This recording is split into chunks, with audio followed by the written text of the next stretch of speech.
बिस्मिल्लाहिर्रहमानिर्रहीम। अस्सलाम वालेकुम नाज़रीन मोहतरम, आप देख रहे हैं आज तक न्यूज़ और मैं हूं समी। इससे पहले आप इस कहानी की 45 किस्तें सुन चुके हैं और अब 46वीं किस्त मुलाहिज़ा फरमाएं। एक आखिरी बात बता दो अजीरा, एक आखिरी सवाल। मैंने जज्बाती लहजे में कहा, शराब के नशे में मैं जानवर तो नहीं बन गया था? नहीं अली, तुम्हारी इसी इंसानियत ने तो मेरे दिल में तुम्हारी जगह पैदा कर दी है। मैं कह चुकी हूँ कि शराब ने भी तुम्हें बेड़िया नहीं बनाया, तुम्हारे अंदर मासूम इंसान है। खुदा का एहसान है अजीरा, खुदा का एहसान है मुझ पर। और हाँ मेरी बहन, अब इस फ्लैट में कोई गैर शख्स नहीं आएगा। यहाँ एक भाई की इज्जत रहती है। खैमा बस्ती में परवरिश पाने वाले 2 मुजाहिद अब बेसहारा नहीं है। तुम्हारे 2 भाई शहीद हो गए अजीरा, मगर मैं जिंदा हूँ मेरी बहन। मेरी आवाज गुलूगीर होगी। अजीरा फटी फटी आंखों से मुझे देख रही थी, क्योंकि उसे अपने कानों पर यकीन नहीं आ रहा था। वो हैरत से मुझे तकती रही और फिर उसकी आंखों के बंद अचानक खुल गए। उन आंसुओं की धारें फूट निकली। वो बिलक बिलक कर रोने लगी। कहाँ चले गए थे भाई, कहाँ थे तुम? पहले क्यों नहीं आ गए? मैंने तो बड़ा इंतजार किया था। बहुत सोचा मैंने कि कोई मेरी आरज़ुओं को पामाल ना होने दे, कोई मुझे संभाल ले। मैं गिरना नहीं चाहती थी भाई, मगर क्या करती। मेरे पाँव बेजान थे, दूर दूर तक बेआब हो गया, सहरा फैले हुए थे। माँ भाई भूख से लबे गोर थे, तब मैंने खुद को दफन किया। सब कुछ भूल गई, सब कुछ भूल गई। बहुत देर से आए हो भाई, बहुत देर से आई। मेरी आंखें भी पिघलने लगी। अजीरा मेरे सीने से लग गई थी। पाकिस्तान याद आ रहा था। इस लम्स में सच्चाई थी। मैंने गुलूगीर लहजे में कहा, शर्मिंदा हूँ बहन, माफ कर दो। रफ्ता रफ्ता अजीरा के दिल का गुबार निकल गया। मेरी आंखें भी धुल गई थी। आंसू दिल पर कितना बड़ा बोझ होते हैं, इसका एहसास शायद जिंदगी में पहली बार हुआ था। वो संभल गई। बड़ी अपनाइयत, बड़ा प्यार नजर आ रहा था उसमें। वो पुरसुकून हो गई। फिर इस मौजू पर कुछ नहीं कहा उसने। रोने धोने से एक अजीब सा ज़हनी सुकून मिला था। मैंने अजीरा से उसके बारे में मजीद तफसीलात पूछी। शतीला कैंप के मगरबी हिस्से में उसका खानदान आबाद था। उस खानदान की कहानी तो वो सुना ही चुकी थी। मैंने अपने बारे में काफी सोचा। बड़ी गहरी चोट थी सीने पर। अजीब अजीब ख्यालात दिल में उभर रहे थे। लानत है यार, सोचा ही क्यों था कि इन जज्बों को कोई नाम मिले। क्या जरूरत थी बैरूत आने की? जज्बात का मिशन तो यहाँ से दूर रह कर भी जारी रह सकता था। वो भी इंसान थे, भटक गए होंगे। अली याद ना रहा उन्हें। दुश्मनों की चाल कारगर हो गई। हाँ, बेकसूर तो वो भी थे। अपने घरों को तरसे हुए लोग, मौत के मुंह में हाथ डाल दिया था उन्होंने। घर या मौत, एक ही तसव्वुर था उनके ज़हनों में। साजिश कैसे बर्दाश्त कर सकते थे? बस ये गलती की थी उन्होंने। पहले मुकम्मल तहकीकात तो करते, हकीकत खुल जाना इतना मुश्किल ना होता। ये नहीं किया था उन्होंने मेरे लिए। इतनी सी शिकायत थी उनसे बस। अजीरा ने इसके बाद मेरे बारे में कुछ नहीं पूछा था। पहले कुछ और थी, अब एहतराम का जज्बा पैदा हो गया था। लिबास तक माकूल पहन लिया था उसने। एक बहन के रूप में नजर आ रही थी। सारा दिन उसके साथ गुजर गया। रात के खाने तक मैं पुरसुकून हो गया था। एक फैसला कर लिया था दिल में। अब तुमने क्या सोचा है अजीरा? कुछ नहीं भाई, वो आहिस्ता से बोली। मुझे माँ बाप के पास कब ले चलोगी? जब तुम कहोगे। उनके इल्म में तो ये है कि तुम यमन में हो। हाँ, अचानक उनके सामने पहुंचोगी तो उन्हें ताज्जुब ना होगा? नहीं, जब भी उनसे मिलने जाती हूँ अचानक ही जाती हूँ। कल शाम को चलेंगे हम, ठीक है? जी, उसने कहा। सुनो अजीरा, मेरे पास एक बड़ी रकम है, तकरीबन 20 लाख डॉलर। कुछ रकम मुझे दरकार होगी, बहुत मामूली सी। बाकी तुम अपने तौर पर खर्च करोगी। इस रकम का 25% तुम्हारा है, बाकी रकम तुम अपने जैसे लोगों पर खर्च करोगी। तुम इस माहौल और वहाँ के जरूरतमंदों के बारे में बेहतर तौर से जानती ही हो। वो 20 लाख डॉलर? अजीरा ने हैरत से कहा। हाँ अजीरा, इनमें से 5 लाख डॉलर तुम्हारे हैं। मुझे यकीन है कि तुम दोनों मुजाहिदों की बेहतरीन तरबियत करोगी। अपने वालिद की टांगों का इलाज कर लोगी। उन्हें मसनूई टांगे लगवा देना। अपने लिए बेहतरीन जिंदगी तलाश करना और भूल जाना मादी के उस होलनाक दौर को। तुम एक मुजाहिदा हो अजीरा, और इसी हैसियत में तुम्हें जिंदगी गुजारना है। तुम्हारे चेहरे का कोई नक्श मैला नहीं हुआ। बात जज्बों की होती है अजीरा। बुराई इंसान की जात के बाहर होती है, अंदर नहीं। काश खुदा ये सब कुछ भूलने में मेरी मदद करे। काश। जरूर करेगा अजीरा, तुम्हें वादा करना होगा। अपने दागदार मादी को भूल जाओगी। ये तुम्हारा नहीं, हालात का कसूर था। मैंने उसे दिलासा दिया, वो खामोश बैठी रही। दूसरे दिन मैंने बैंक से इस रकम का एक बड़ा हिस्सा निकाल लिया। अजीरा को साथ लिया, उसके अहले खानदान के लिए खरीदारी की। फिर दुख भरी उस बस्ती में पहुंच गया जहां इंसान जानवरों की मानिंद जिंदगी गुजार रहे थे। जिंदगी की दिलकशी से महरूम लोग जिंदगी का बोझ घसीट रहे थे। एक बीमार और मदकूक माहौल मेरे सामने था। एक बूढ़ी औरत ने अजीरा को देखा और मुरझाई आंखों के चिराग जल उठे। अरे तू आ गई अजीरा? हाँ माँ, भाई मेरे साथ हैं। कौन? आकिल महमूद। बूढ़ी बेइख्तियार चीखी, लेकिन फिर खुद ही अपनी बदहवासी पर नादम हो गई, क्योंकि ये दोनों तो शहीद हो चुके थे। कौन है ये? तुम्हारा आकिल हूँ माँ, तुम्हारा महबूब हूँ, मैंने कहा और बूढ़ी मुझे देखती रही। फिर आगे बढ़ी और मुझे अपनी कमजोर बाहों में भींच लिया। उस नाम से भी मंसूब हो तुम मुझे प्यारे हो। वो फूट फूट कर रोने लगी। दिल मेरा भी भरा हुआ था, आंखों से आंसू निकल आए। बहरहाल ये रिक्कत अमेज मनाजर तो जगह जगह बिखरे हुए थे। अजीरा के बाप अहमद नासरी और दोनों भाइयों से भी मुलाकात हुई। इस बेसुकून दुनिया में दिल को बड़ा सुकून मिला था। मैंने कई दिन वहां गुजारे। माँ से अजीरा के बारे में बात की तो उसने कहा, हम जिन हालात में जिंदगी गुजार रहे हैं बेटे, वो सिर्फ जिंदा रहने की इजाजत देते हैं, मजीद गुंजाइश कहाँ है। लेकिन जिंदगी के कुछ तकाजे भी होते हैं माँ। क्या अजीरा हमेशा यूं ही जिंदगी गुजारती रहेगी? इसकी गुंजाइश कहाँ है? तुम जानते हो अली, अजीरा यमन में रहती है। इस मजबूर और तवाहाल खानदान का सारा बोझ इसी के शानों पर है, और मैं भी दूसरे इंसानों की मानद खुदगर्ज हूँ, जिंदा रहना चाहती हूँ। और अगर इसकी शादी कर दी तो हम कैसे जिंदा रहेंगे? कौन है हमारा सहारा? मैं हूँ माँ, अजीरा बहन है मेरी। भाई अपना फर्ज पूरा करना चाहता है। मैंने माँ की आगोश में नोटों के अंबार लगा दिए, वो सकते में रह गई। इस मजलूम खानदान को खुशियां देकर मुझे जो खुशी हासिल हुई थी वो नाकाबिले बयान थी। मैं एक हफ्ते वहां रहा, अपनी जरूरियात के लिए थोड़ी सी रकम रख ली, बाकी सारी रकम खर्च कर दी। बहुत से खानदान खुशियों से हमकिनार हो गए। अजीरा ने वो फ्लैट छोड़ दिया था, मैं वहां नहीं रह सकता था। वापस आकर एक होटल में कमरा हासिल किया और उसमें रिहाइश इख्तियार कर ली। फौरी तौर पर करने को कोई काम नहीं था। ज्यादातर वक्त सोचो विचार में ही गुजरता रहा, क्या करना चाहिए? क्या पाकिस्तान वापस चला जाऊं? मगर क्यों? ये लोग कौन होते हैं मुझसे मेरे जज्बे छीनने वाले? मैं जो कुछ करना चाहता हूँ वो मेरे दिल की आरज़ू है। अपना मुस्तकबिल दाव पर लगाया है तो क्या इसलिए कि सब कुछ रायगां जाएगा? मैं जो कुछ करूंगा अपने जज्बों की तस्कीन के लिए करूंगा, किसी को खुश करने के लिए नहीं। इन्हीं सोचों में गुमता के होटल के कमरे के फोन की घंटी बजी और मैं चौंक पड़ा। रिसीवर उठाया तो ऑपरेटर की आवाज उभरी, अली यार खां। हाँ बोल रहा हूँ, आपकी कॉल प्लीज। और फिर दूसरी आवाज सुनाई दी, अली कौन साहब बोल रहे हैं? ये बताना जरूरी नहीं, अलबत्ता आपको एक बात याद दिलाई जाती है। क्या? आपसे कहा गया था कि आप बैरूत छोड़ दें। ओह हाँ, कहा गया था। आप अभी तक यहाँ मौजूद हैं? मैंने भी उसका जवाब दिया था, आप लोग भूल गए? क्या जवाब दिया था आपने? यही कि बैरूत हुसैन है और यहाँ की जिंदगी मुझे रास आ गई है, मैं यहाँ से नहीं जाऊंगा। आप तंजीम के जज्बात से वाकिफ है मिस्टर अली यार खान। गद्दारों को हमारे दरमियान कोई जगह नहीं मिलती। चूंकि तंजीम के कुछ अपराध आपसे मुतासिर हैं, इसलिए वो आपसे मिलने की कोशिश करते रहेंगे और हम हर लम्हा इस एहसास का शिकार रहेंगे कि आपके जहन में कोई नई साजिश तो परवान नहीं चल रही। मिस्टर अली यार खान, आपकी बेहतरी इसी में है कि आप बैरूत छोड़ दें।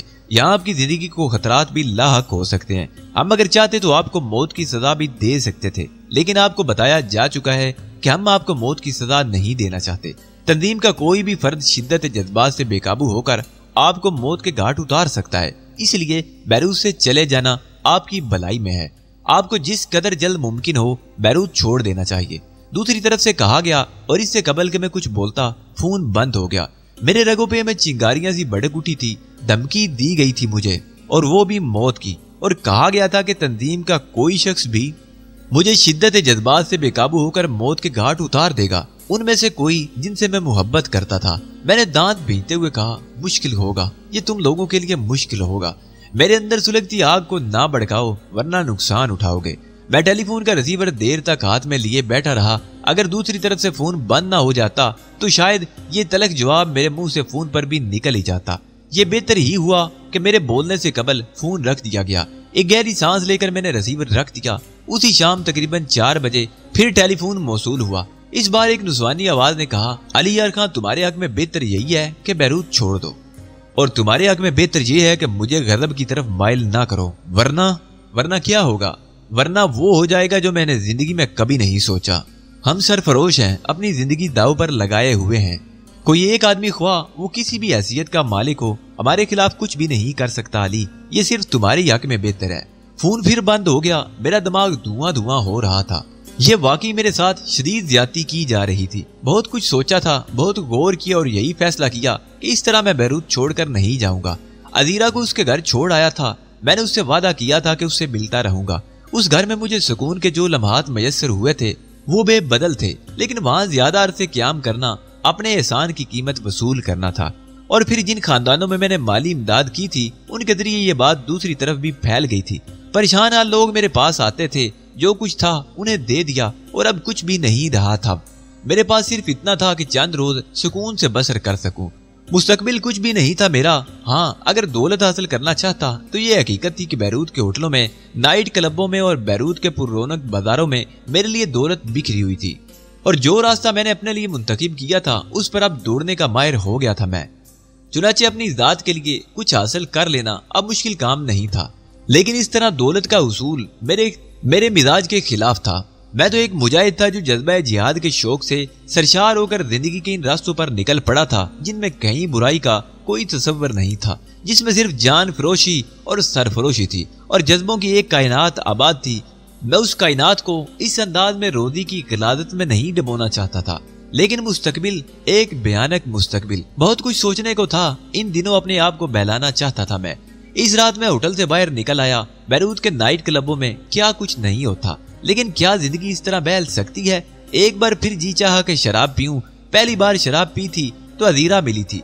गो उसका मिलना एक दिलकश और सुकून बख्श तजुर्बा साबित हुआ, लेकिन अब किसी अजीरा के लिए मेरे पास कुछ नहीं रहा था। बहर तौर सड़कों पर मारा मारा फिरता रहा और फिर एक ओपन एयर रेस्टोरेंट में जा बैठा। यहाँ बैठकर खाने पीने के लिए कुछ चीजें तलब की और उदासी निगाहों से चारों तरफ देखने लगा। पुरसुकून और शादमान लोग अपनी अपनी मेजों पर जिंदगी की दिलचस्पियों से लुत्फ अंदोज हो रहे थे।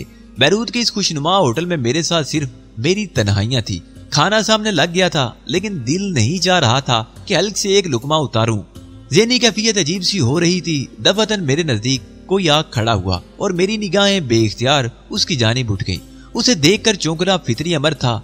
ये सद्दुफुल ऐन थी, वो लड़की जिसने जिंदगी में मुझे थोड़ा बहुत मुतासिर किया था। उसे देखकर एक लम्हे के लिए मेरे चेहरे पर पुरतपाक मुस्कुराहट फैल गई, लेकिन फिर ख्याल आया कि ये भी तंजीम आजादी फलस्तीन की नुमाइंदा है। बैठने को भी ना कहोगे अली? नहीं सद्दफ, ऐसी बात नहीं, बैठो, मैंने कहा, और वो कुर्सी घसीट कर मेरे सामने बैठ गई। तुम्हारे लिए क्या मंगवाऊं? कुछ नहीं, वो उदास लहजे में बोली। तुम कुछ उदास हो सद्दफ? मैंने सवाल किया। तुम खाना खाओ, उसके बाद बातचीत होगी। नहीं, बस एहसास हुआ था कि भूख लगी है, सो ये खाना मंगवा लिया, लेकिन खाने को जी नहीं चाहता। सद्दफ की आंखों में आंसू उमड़ आए। जो कुछ हुआ है अली, ये ना सोचना कि मैं भी इससे मुत्तफिक हूँ। अच्छा, ताज्जुब की बात है, फुआद भी यही कह रहा था। लेकिन सद्दफ, यकीन नहीं आता अब तुम लोगों पर। सद्दफ रो पड़ी, उसकी हल्की हल्की सिसकियां उभरने लगी। मैंने चौंक कर इतराफ में देखा। यहाँ सब अपनी अपनी दुनिया में गुम थे, किसी की तवज्जो हमारी तरफ नहीं थी। तब मैंने उससे कहा, खुद को संभालो सद्दफ, ये एक पब्लिक मकाम है, लोग ख्वाह मखा हमारी तरफ मुतवज्जा हो जाएंगे। अली, मैं तुमसे उनके लिए माफी मांगना चाहती हूँ। तुम जानती नहीं हो शायद मेरे बारे में, शायद पूरे वाकयात नहीं सुने तुमने। मैंने तंजिया अंदाज में मुस्कुराते हुए कहा, सुन चुकी हूँ, सब कुछ सुन चुकी हूँ। कुछ लोगों की निगाहों पर पर्दे पड़ गए हैं। ये लोग जज्बाती और जुनूनी हैं बस, और माजी में नहीं झांकते। मैं भी अब माजी में नहीं झांकना चाहता हूँ सद्दफ, और बराए करम मुझे मेरी तन्हाइयों के साथ जिंदा रहने दो। नहीं नहीं अली, अब में से कुछ लोग बाकायदा इस सिलसिले में एक प्रोग्राम तरतीब दे रहे हैं। मैं किसी के बारे में कुछ नहीं जानना चाहता। तुम ये बताओ कि यहाँ कैसे पहुंची? तुम्हारा ताकुब करते हुए, क्या मतलब? हाँ, तुम क्या समझते हो हम लोगों ने तुम्हें छोड़ दिया है? सद्दफुल ऐन ने कहा, छोड़ दो तो बेहतर है सद्दफ, अब तुम्हें इस उजड़ी हुई बस्ती में कुछ नहीं मिलेगा। अली, उनकी ज़हनी कैफियत पर भी तो गौर करो। वो अपना सब कुछ खोए बैठे हैं, झिंझलाहटें उनके सीनों पर जागती हैं। वो अपनी मंजिल पाने के लिए सरगर्दा हैं। अपने रास्ते में गैरों की रुकावटें तो बर्दाश्त की जा सकती हैं, लेकिन अपनों के बारे में ये तसव्वुर भी बड़ा अज़ियतनाक होता है कि वो मुखालिफ हो जाएंगे। ठीक कहती हूँ सद्दफ, लेकिन क्या किया जाए? इंसान को दौलत की जरूरत होती है और दौलत हासिल करना हर शख्स का अवलीन फर्ज है। मैंने नहायत संजीदा लहजे में कहा, नहीं अली, मैं जानती हूँ तुमने ऐसा नहीं किया। कैसी बातें करती हूँ सद्दफुलैन? मेरे अकाउंट में $20 लाख जमा है। मैं एक दौलतमंद आदमी हूँ। बैरूत की जिंदगी में बिखरी हुई रंगीनियों में से अपना हिस्सा वसूल कर सकता हूँ। $20 लाख का मालिक मुझसे दोस्ती बहुतों के लिए फायदामंद साबित होगी। कुछ भी कहते रहो अली, मैं ये बात कभी नहीं मान सकती। तुम्हें ना जानने वालों ने यह फैसला किया है, लेकिन जो तुम्हें जानते हैं वो तुम्हारे लिए जंग की तैयारियां कर रहे हैं। क्या मतलब? हाँ, मैं उन लोगों के नाम नहीं बताऊंगी तुम्हें। मुझसे कहा गया है कि अभी इस बारे में खामोश रहूं, लेकिन मैं खुद भी उनमें शामिल हूँ। ओ सद्दफ, नहीं नहीं, हरगिज़ नहीं। अगर तुम लोग अपने तौर पर कोई फैसला कर लेते हो या तंजीम आज़ादी फ़लस्तीन मुझे बेगुनाह करार दे देती है, तब भी तुम क्या समझते हो? क्या अब मेरे दिल में इतनी गुंजाइश है तुम्हारे लिए कि मैं फिर तुम्हारे साथ शरीक हो जाऊं? मैं जो एक गैर मुल्की हूँ, मुस्लिम जरूर हूँ, लेकिन हर मुस्लिम के सीने में तुम्हारे लिए वो तड़प, वो जज्बा नहीं हो सकता। मैंने ये सब कुछ इसलिए किया था कि मुख्तसर ज़राए से दौलत कमाऊं, सो मैंने उसकी इब्तिदा कर दी है। अब ये दूसरी बात है कि वक्त से पहले मंदिर आम पर आ गया। ये तो मेरी तकदीर है सदफ, ये तो मेरी तकदीर है। तुम्हें ये मानना होगा अली, तुम्हें ये बात मानना होगी, सद्दफ ने पुरजोर लहजे में कहा और मैं हंस दिया। छोड़ो इन बातों को सद्दफ, ये बताओ तुम्हारे लिए क्या मंगवाऊं? अगर मेरी बात मानो तो फिर जहर। नहीं सद्दफुलैन, ये मैं किसी के लिए नहीं कर सकता। तो फिर तुम्हें मेरी बात मान लेनी चाहिए। सद्दफ, जो कुछ तुम कर रही हो वो बेवजन है, इसमें कोई जान नहीं। मगर नहीं, मैं किसी से कुछ नहीं कहना चाहता। लोग जो कुछ कर रहे हैं बेहतर कर रहे हैं। बहरहाल उन लोगों से कहो कि जो मेरी हमायत पर कमर बस्ता हैं कि मैं अब खुद अपनी हमायत नहीं चाहता। और फिर तंजीम ने मुझे कोई सजा तो नहीं दी है। कितना बड़ा एहसान किया है उन्होंने मेरे ऊपर। मेरे पाकिस्तानी होने से मुझे कितना फायदा पहुंचाया। अगर फलस्तीनी होता तो यकीनन अब तक मेरी गर्दन 1 फुट लंबी हो गई होती। मुझे फांसी पर लटका दिया जाता, मेरी गर्दन काट दी जाती या इलेक्ट्रिक चेयर पर बिठा दिया जाता। मुझे यही सजा होनी चाहिए थी। लेकिन वाह रे मेरे वतन, तूने तो मुझे बचा ही लिया। एक गैर मुल्की होना भी किसी कदर सूदमंद है मेरे लिए। वेटर ने मेरे सामने से खाने के बर्तन हटा लिए। मैंने सद्दफ के लिए काफी तलब कर ली थी। वो डुबडुबाई आंखों से मुझे देखती रही और काफी के छोटे छोटे घूंट लेती रही। हर चंद के बाद में उसने कहा, हम लोग कोई मौसर कार्रवाई करने के लिए तुम्हें आगाह करेंगे और तुम्हें उस वक्त तक के लिए हमसे ताउन करना होगा। अगर तुमने ऐसा ना किया तो फिर ये सोच लो कि हम में से सब अपनी जान दे देंगे। मुझे जान देने वालों से भी कोई दिलचस्पी नहीं है। मुझसे भी नहीं, सद्दफ ने अजीब से लहजे में सवाल किया और मैं उलझे हुए अंदाज में उसे देखने लगा। नहीं सद्दफ, तुम्हारे खुलूस, तुम्हारी मोहब्बत, तुम्हारे प्यार का बेहद शुक्रिया, लेकिन तुम ये सोचो कि जिस शख्स ने अपना मुस्तकबिल एक मकसद के लिए कुर्बान कर दिया है और उस मकसद के लिए उसने अपनी जिंदगी की बाजी लगाकर बहुत कुछ किया, उसे वही लोग मतून करार दे दें जिनके लिए वो दिल में प्यार रखता है, तड़प रखता है, तो फिर उसके सीने में गुंजाइश कहाँ से होगी? सुनो सद्दफ, तुम्हारी जिंदगी का एक मकसद है। मैं तुमसे आज भी कहता हूँ कि तंजीम आज़ादी फ़लस्तीन ने मुझे गद्दार करार देकर अपने आप से अलग कर दिया है, लेकिन मेरा दिल तुम्हारे मकसद के लिए, तुम्हारे मिशन से अलग नहीं होगा। मैं तुम्हारे लिए नहीं, उन लाखों बेघरों के लिए अपने दिल में वही जज्बात पाता हूँ जो पहले दिन मेरे सीने में दर आए थे। मैं उन्हें नहीं भूलूंगा सद्दफ। जिंदगी के जिस मोड़ पर, जिस मरहले पर मुझे उनकी खिदमत करने का मौका मिला, मैं उससे बाज नहीं रह सकूंगा। लेकिन अब मेरा तुम लोगों के दरमियान रहना नामुमकिन है। सद्दफ मेरे साथ बहुत देर तक रही और मुझे ताउन पर आमादा करने की कोशिश करती रही। फिर मैंने यही मुनासिब समझा कि वहां से उठ जाऊं। चुनाचे मैं अपनी जगह से उठ गया। उसके बाद बमुश्किल तमाम मैंने सद्दफुलैन को एक जगह छोड़ा था। वो मुझसे मेरा पता मालूम कर रही थी, लेकिन मैंने उसे अपने होटल का नाम बताने से इनकार कर दिया। मैंने उससे कहा कि अगर वो मेरा ताकुब करती रहे तो यकीनन उसे इल्म होगा कि मैं कहाँ रहता हूँ। इस पर उसने कहा कि उसने मुझे वहां आते हुए नहीं देखा जहां मैं रहता हूँ, बस रास्ते में ही मुझ पर निगाह पड़ गई थी। चुनाचे वो मेरा ताकुब करते हुए यहाँ तक आ गई थी। आइंदा ऐसा ना करना सद्दफ, वरना तुमसे भी मुझे शिकायत हो जाएगी, मैंने उससे कहा और वो रुखसत हो गई। मैं दिल ही दिल में हालात पर हंसता हुआ वापस अपने होटल की जानिब चल पड़ा। सद्दफुलैन सिर्फ दिल के हाथों मजबूर होकर मेरे लिए भाग दौड़ करती फिर रही थी। पता नहीं कौन कौन लोग उसमें शामिल होंगे। फवाद के लिए मेरे दिल में बुराई नहीं थी। मैं जानता था कि वे एक मुखलिस इंसान है, लेकिन जो कुछ हो गया था अब उसकी तलाफी मेरे नजदीक तकरीबन नामुमकिन थी। होटल वापस आने के बाद मैं बहुत देर तक उलझे हुए अंदाज में बैठा सोचता रहा कि अब मुझे क्या करना चाहिए। बेहतर यही था कि बैरूत छोड़ दूं, लेकिन बैरूत छोड़कर कहाँ जाऊं, कौन सी जगह को अपनाऊं और किस अंदाज में अपनी जिंदगी का आगाज करूं। इस वक्त रात के 12:30 बजे थे जब एक बार फिर टेलीफोन की घंटी बजी और ऑपरेटर ने मुझे टेलीफोन कॉल रिसीव करने के लिए कहा। मैंने रिसीवर उठाया। दूसरी तरफ से वही भारी आवाज सुनाई दी जो मुझे सबसे पहले सुनाई दी थी। जो कुछ तुम करते फिर रहे हो अली, वो तुम्हारे लिए शदीद नुकसानदेह है। कुछ बेवकूफ लोग अगर यहाँ तुम्हारी मदद कर रहे हैं तो उनसे तुम्हें कोई फायदा नहीं पहुंच सकता। आखिरी बार, सिर्फ आखिरी बार तुम्हें इतला दी जा रही है कि जिस कदर जल्द मुमकिन हो सके बैरूत छोड़ दो, और इसके बाद जो कुछ होगा वो तुम्हारी अपनी जिम्मेदारी होगी। टेलीफोन बंद हो गया। मेरे दिलो दिमाग में शदीद गुस्से और हिजान का तूफान बरपा हो गया था। मैंने दिल में सोचा कि बैरूत छोड़ तो जरूर दूंगा, लेकिन तुम लोगों की धमकियों से मरूब होकर नहीं। जो कुछ तुम मेरे खिलाफ करना चाहते हो वो कर लो, اس کے بعد میں بیروت چھوڑنے پر بھی غور کر لوں گا۔ رات کو 3-4 بجے تک جاگتا رہا، خدا خدا کر کے نیند آئی اور پھر دوسری صبح 12 بجے تک بستر پر دراز رہا۔ جاگنے کے بعد بھی بستر سے اٹھنے کو جی نہیں چاہ رہا تھا۔ ٹیلی فون پر سنائی دینے والی آواز پھر کانوں میں چبھنے لگی تھی۔ میں نے رات کو بھی یہی سوچا تھا کہ بیروت میں اب میرے لیے کچھ بھی نہیں۔ اگر یہاں رہا اور ان لوگوں کا یہی رویہ دیکھا تو میرے دل میں کوئی انتقام کا جذبہ پیدا ہو سکتا ہے، کوئی غلط قدم بھی اٹھ سکتا ہے۔ یہ سب کچھ نہیں ہونا چاہیے، لیکن فوراً ہی چلا جانا بھی مناسب نہیں، یہ تو بزدلی ہوگی۔ شدید ترین ذہنی بحران کا شکار تھا۔ دماغ کی کیفیت ایسی تھی کہ بس کچھ کہا نہیں جا سکتا تھا کہ کس وقت کیا ہو جائے۔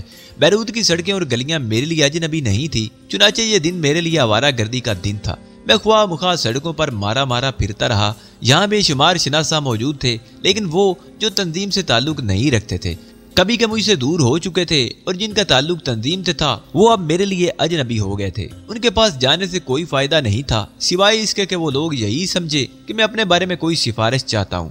تمام کے تمام لوگ جو میرے دست و بازو تھے اور میں جن کے لیے ایک انتہائی قابل اعتماد تھا، اجنبی ہو کر رہ گئے تھے۔ ایسا کبھی ہی کسی کے ساتھ ہوتا ہے، اور جن کے ساتھ ہوتا ہے ان کی ذہنی کیفیت مجھ سے مختلف نہیں ہوتی ہوگی۔ جھٹ پٹا ہوا تو واپس اپنے ہوٹل کا رخ کیا، اس کے علاوہ کر بھی کیا سکتا تھا؟ ان لوگوں نے اپنی دھمکی کو ابھی تک تو عملی جامہ نہیں پہنایا تھا۔ صدف العین کی شکل بھی کہیں نظر نہیں آئی تھی۔ میں جانتا تھا کہ وہ بیوقوف لڑکی تنظیم کے فیصلوں کو بدلنے کی کوششوں میں مصروف ہے، لیکن اب میں نہیں چاہتا تھا کہ تنظیم اپنا فیصلہ بدلے۔ کچھ بھی کرتے ہوئے میرے دل میں یہ احساس ضرور رہتا کہ انہوں نے صرف اپنی ذات کے لیے سوچا اور میری شخصیت کو نظر انداز کر دیا۔ ہوٹل کے کمرے کے دروازے کو کھولا تو دفعتاً چھٹی حس نے احساس دلایا کہ کوئی گڑبڑ ہے۔ ایک لمحے کے لیے چونک کر سنبھلا تو ذہن پوری طرح تیار ہو گیا تھا۔ چنانچہ میں نے بغلی ہولسٹر سے ریوالور نکال کر ہاتھ میں لے لیا اور دوسرے ہی لمحے اندر داخل ہو گیا۔ کمرے میں موت کی سی خاموشی چھائی ہوئی تھی۔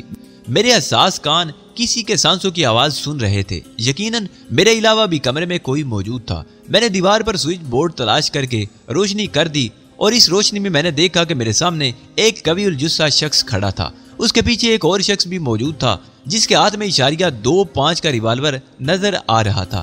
میری اپنی انگلی بھی ٹرائگر پر تھی اور میں کسی بھی لمحے فائر کرنے کی پوزیشن میں تھا۔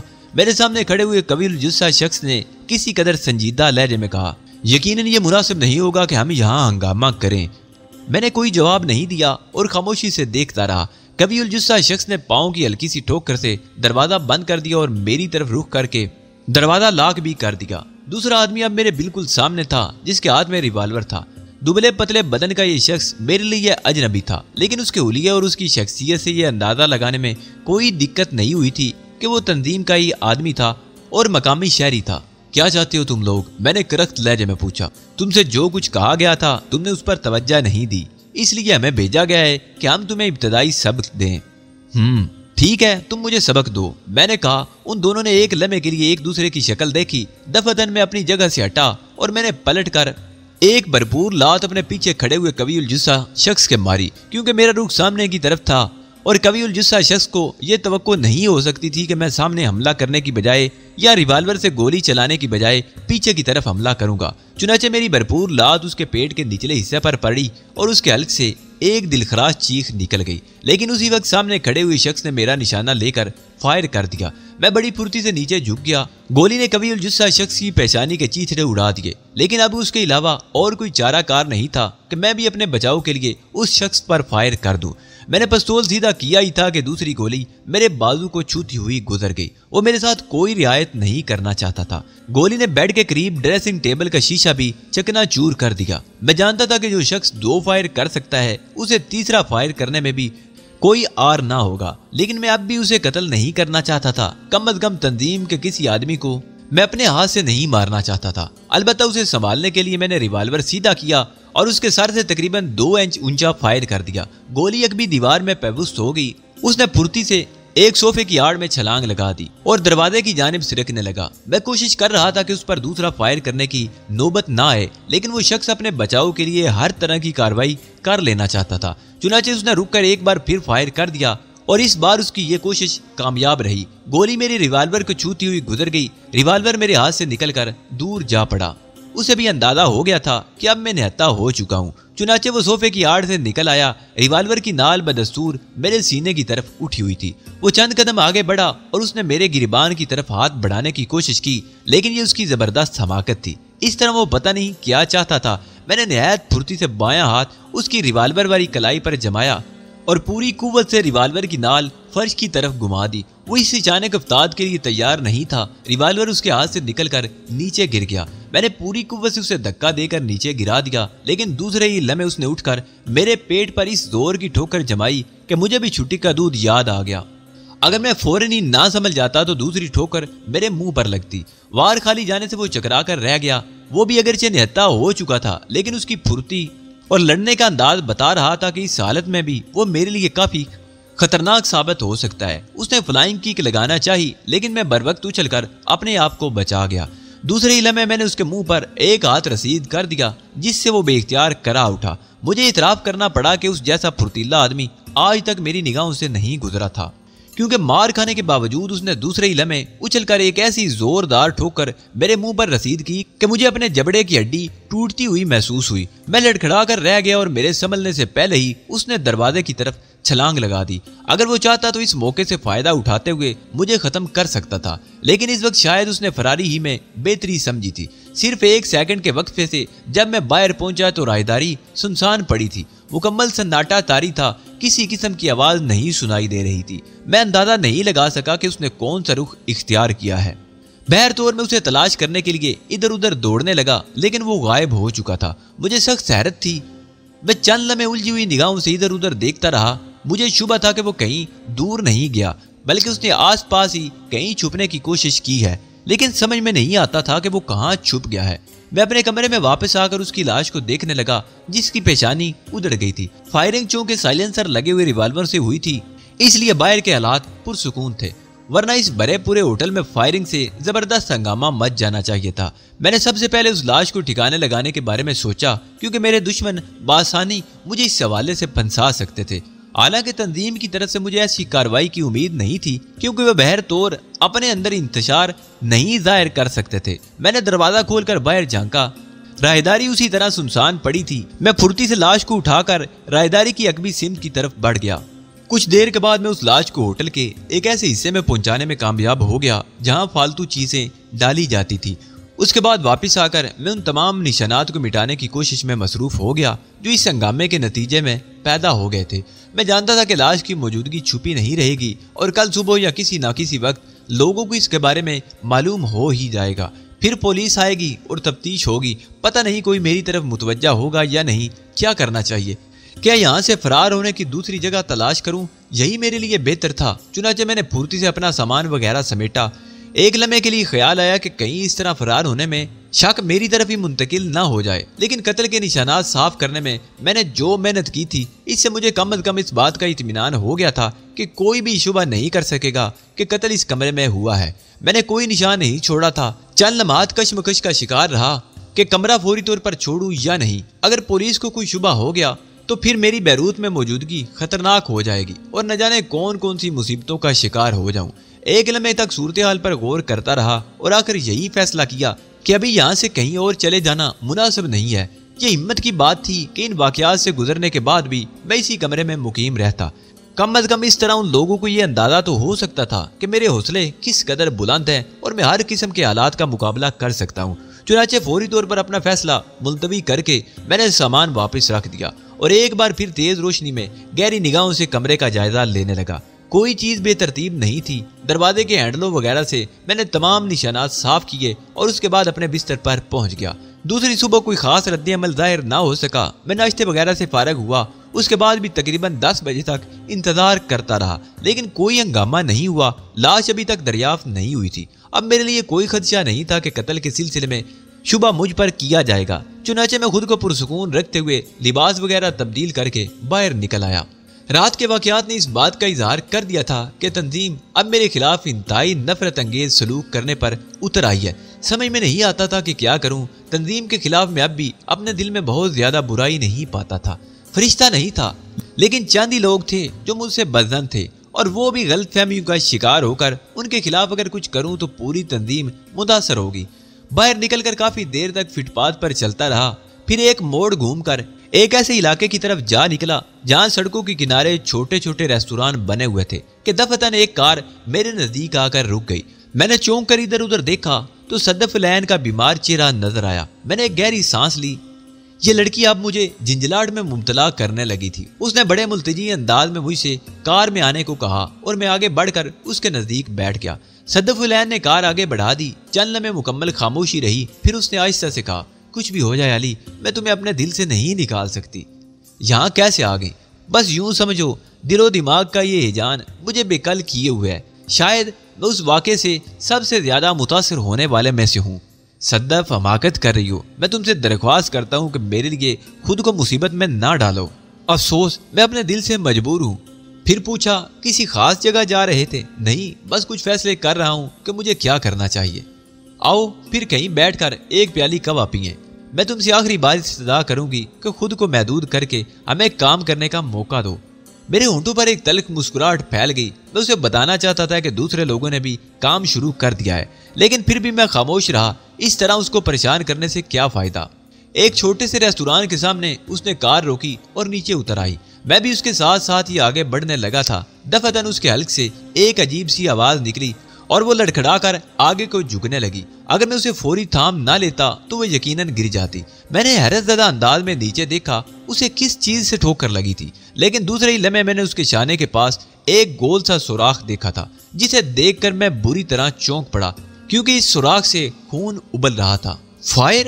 میرے ذہن نے آواز لگائی۔ یقیناً سائلنسر لگے ہوئے ریوالور یا پستول سے فائر کیا گیا تھا۔